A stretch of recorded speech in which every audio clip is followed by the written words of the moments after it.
If Darth Maul had a workout program, probably wouldn't be a bodybuilding split. It would be explosive, athletic, fast, and brutally efficient. So today I'm going to walk you through a 4-day training protocol inspired by the way a Sith warrior would actually train in the gym. But there's going to be a twist since Maul has many forms. On one side of the screen, you'll see the Sith Lord version, which is more advanced. On the other side, you're going to see the apprentice version. That's going to be more geared towards beginners or those with minimal equipment. So whether you're just starting out on your fitness journey or already training like a warrior, you're going to be able to follow along. So let's enter the Sith temple and get started.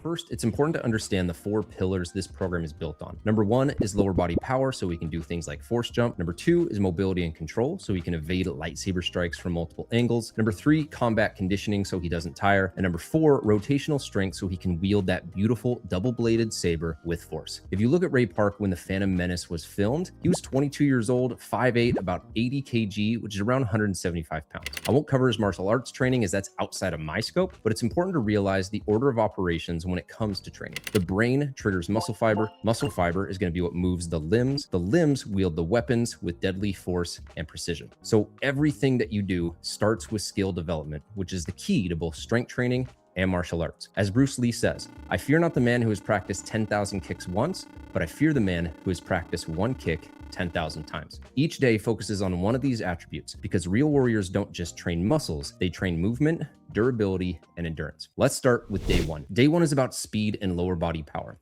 If you watch Darth Maul fight, he isn't just strong, he's explosive. He moves laterally, jumps, and changes directions constantly. So we start with explosive work. First up are going to be broad jumps. This is all about producing maximum force from your hips. Jump as far as you can, stick the landing, reset, and go again.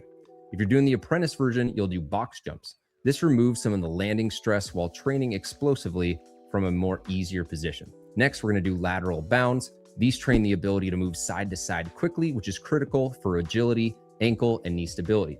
The apprentice version is going to be lateral jumps. And once we finish that power work, then we're going to move to strength. First up is going to be the front squat. This builds leg strength while also forcing you to stay upright and really engage the core.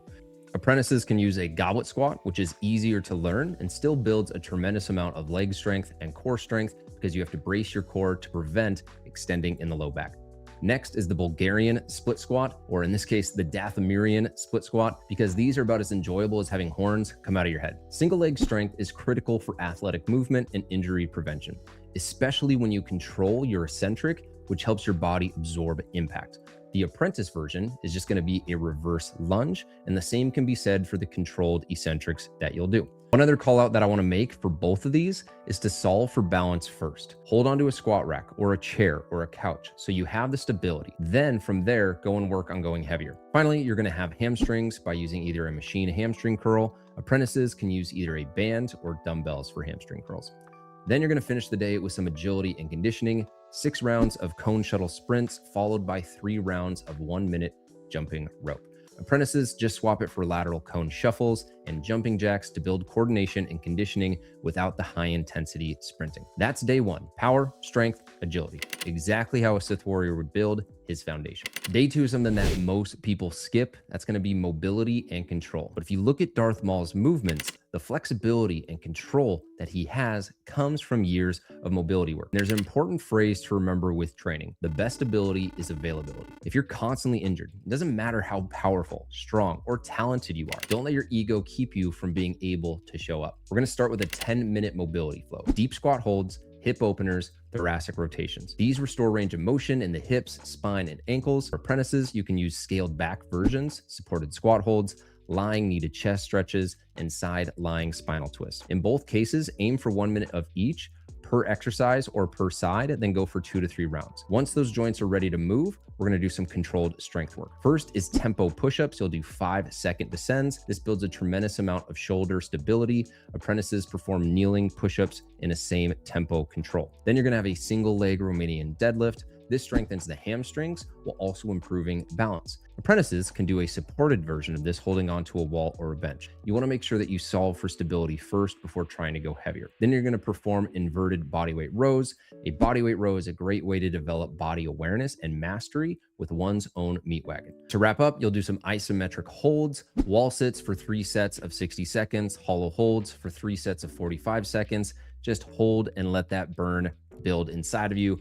Dead hangs for maximum time is the last one. Dead hangs serve several purposes. The first is that they train grip strength, which is important when wielding a blade. Next is that it's great for shoulder mobility. And third, dead hangs are a great proxy for overall strength development, since so much of grip strength is neurological. Apprentices scale this back to wall sits, planks, and doorway stretches. Once your workout's done, then you're going to finish with 5 minutes of a breathing meditation. Slow nasal breathing is going to train your focus and help with recovery. Even Sith warriors need to control the mind. Again, this is what most warriors skip, but it's a warrior's ability to focus that keeps you in control of your emotions rather than letting your emotions control you. Day 3 is some good old-fashioned, heart-pounding, rage-filled conditioning. If you've ever watched a lightsaber duel, which if you're watching this video, I would hope you have, you know that fights happen in explosive bursts. And that's exactly how you'll train today. So you're gonna run a Sith circuit for 5 rounds, 20 kettlebell swings, 30 seconds of jump rope, 20 push-ups, and a 40-meter sprint. Rest for 60 seconds,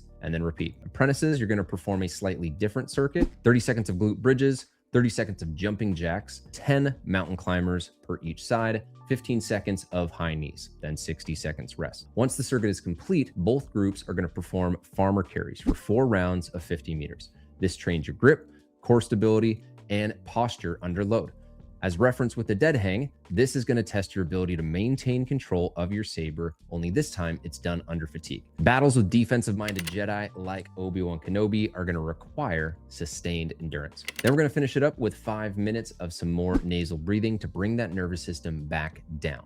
Conditioning without recovery is how you stay stuck in a sympathetic state. Fight or flight is great when you're in battle, but it's not how you want to live. Otherwise, you're going to struggle with sleep, digestion, and recovery. A Sith warrior trains both. The final day focuses on upper body strength and rotational power. Lightsaber combat is driven by rotation through the hips and the core. It is the core that delivers the shoulder, which delivers the arm, and then the hand with the hilt inside, and ultimately the blade. Speaking of blades, this video is sponsored by All Saber, so I want to give them a shout out. When it comes to adding fine additions to your collection, All Sabers has you covered with sabers of different length, technology, price, and accessories. They even have several Darth Maul versions, so you can train like a Sith Lord, both with a lightsaber and in the gym. Check out the link for discount code in the description. Day 4 is going to start with medicine ball rotational throws. Then you're going to do some plyometric push-ups. You can either do these from the floor or on an incline. Apprentices, you can perform dumbbell Russian twists or medicine ball chest passes. Then it's time to build some strength while still training and keeping your core engaged. You're going to have pull-ups for 4 sets of failure, then landmine presses for 8 each side. This is a great exercise, by the way, to integrate your core while controlling and pressing a weight in a fluid movement. You got single arm dumbbell rows to train your back while also requiring core stabilization.